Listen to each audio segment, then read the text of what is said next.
People tend to form conclusions on prospects before truly looking into them a lot of times, whether it be their appearance, past players they feel that prospect resembles, or focusing down to one or two skills a player has and diminishing them down to just simply being those skills and nothing more. Prospects are usually much more nuanced than that. Gradey Dick seems to be the perfect encapsulation of this view, seen by many as just a spot-up shooter in the same vein as Kyle Korver or Luke Kennard. I believe that before coming to that conclusion, we have to look at the prospect in his entirety, analyzing the different aspects of his game to confirm what he will be at the professional level. Is Gradey Dick simply a shooter and that's it? What else does he bring to the table? How well does he fit in the current NBA landscape? Let's find out. Welcome back to Hoop Hierarchy. This is KC. Born in Wichita, Kansas, Gradey showed good promise from a young age.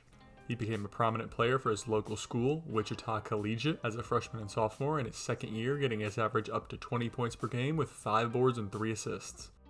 While he was doing fine there, the allure of a bigger school with better competition and more challenges influenced him to transfer to Sunrise Christian Academy, a basketball powerhouse in Bel Air, Kansas. Here he showed off how effective his skill set was against the top level of competition in the high school basketball circuit, as they competed against the best teams regularly, even finishing as the runner-up in the high school national championship. Fun fact, he has also competed for the USA in the past, as he was a gold medalist in the under-18 3-on-3 World Championships. He ended up being ranked as a top 20 recruit by all major publications and stayed local, attending the University of Kansas and joining what was one of the better rosters in college basketball last year. What were the traits that were important in his game? What are some traits that he needs to improve on if he wants to make it in the league? Let's get into that right now.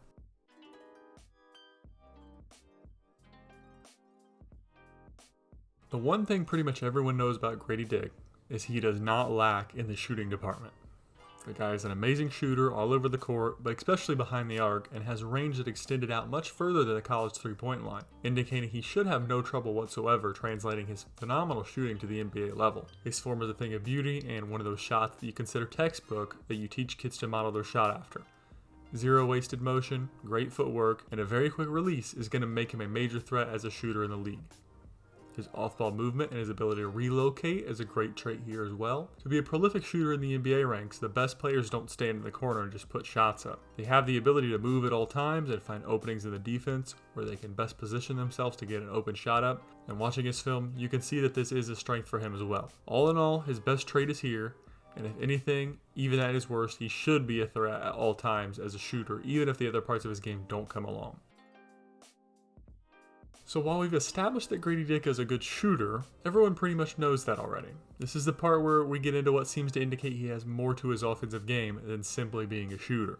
While he does lack in individual areas on the athleticism front, particularly lateral quickness, he actually is overall a very athletic player. He's quite effective on the fast break, as he knows whether to run to the three-point line or cut inside, and he does both very well. He absolutely can get up to the rim and has some really impressive dunks on the season for Kansas, all things considered. Some of his finishes are really athletic as well, employing some up and unders and double clutch layups that are by no means easy to do.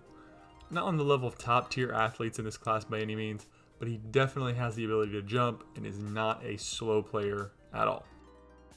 Partnered alongside his reasonably good athleticism, Gradey is an above-average finisher in my eyes. He combines a lot of his above-average traits, namely his decent size, solid athleticism, and great off-ball movement and cutting, and good control, and forms what projects to be a pretty good finisher at the rim. My only concern here is the fact that his strength is subpar, but as I have mentioned before, this is one of the easiest things to improve your game when you have the proper nutrition, guidance, and training.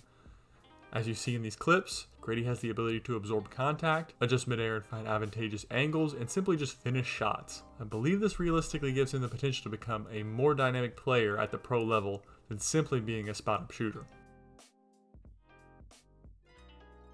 For the most part, his shot creation is pretty hit or miss. I don't think he's a poor shot creator, as he tends to show many flashes of ability here, but at the same time, he has some flaws on this front. He tends to lack the creativity in his handle to create a ton of separation with his defender, and while I mentioned he isn't slow, he's not blowing by guys either. He does have a pretty decent sense of creativity with the ball, nothing spectacular, but he does have a great shot fake and a pretty good spin move that gives him some space in the paint.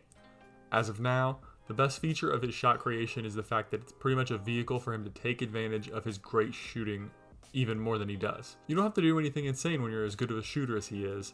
not just as a spot-up shooter, but an off-ball dribble shooter as well. Typically, the majority of his self-creation comes down to picking his shots, throwing in a few fakes here or there, rising up off the dribble for a shot. It works, sure, but to reach his best ceiling, I want to see him develop a bit more of an ability to create space on his defender off the dribble. Defense is pretty much the weakest facet of his game. While reasonably tall, he isn't all that long. This hurts his ability to contest on shots, and along with this, his lateral quickness is a bit of a struggle too, like I mentioned earlier. While he isn't at all a good defender, he isn't as bad as he has been made out to be by some. He's pretty positionally aware, doesn't get caught out all that often, and has decent timing. As a college player, I could comfortably call him average on the defensive end. My only concern when it comes to his translation to the pro level is his strength. Is he going to struggle to keep up with NBA wings?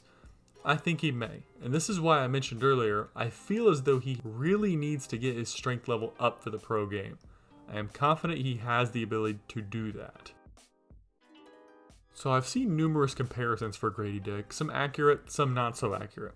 My favorite one is probably Gordon Hayward. Not a perfect comparison, but I feel like where Gordon's a better shot creator, Grady's a better pure shooter. Both have a decent degree of craftiness on the offensive end, pretty athletic and creative around the rim with the ability to finish in a variety of ways, and both have numerous ways they can get their shots, whether it be through off-the-ball movement or through on-the-ball creation. I think if Gradey gets to the point of being near where Peak Hayward was, especially as an on-ball creator, it's an absolute success for anyone who drafts him.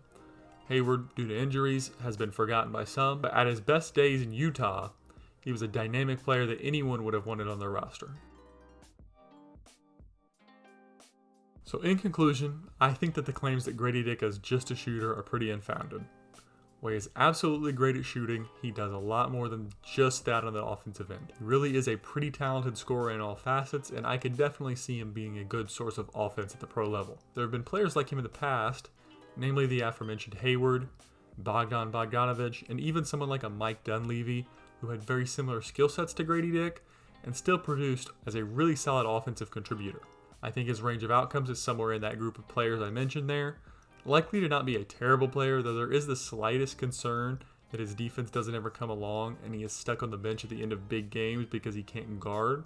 But if that part of his game does come along and his offensive toolbox continues to develop, you could absolutely have a high-level starter on your hands who is putting up really impressive scoring numbers and being a big part of the offense. I don't think I would select him any higher than maybe 9th or 10th in the draft, but at that point or a little later, I see good value for teams that have a need for scoring or shooting around the perimeter. Alright, so that will conclude this player profile on Gradey Dick. The series is moving right along, so I want to thank you guys again for any support that I've been getting on the series. It means a lot, and I continually try to put out as much enjoyable content as I possibly can. With that being said, hope you guys enjoyed this one. Hey, thanks again for watching this video. If you enjoyed what you just saw, go ahead and click one of these videos here to see some more of our content.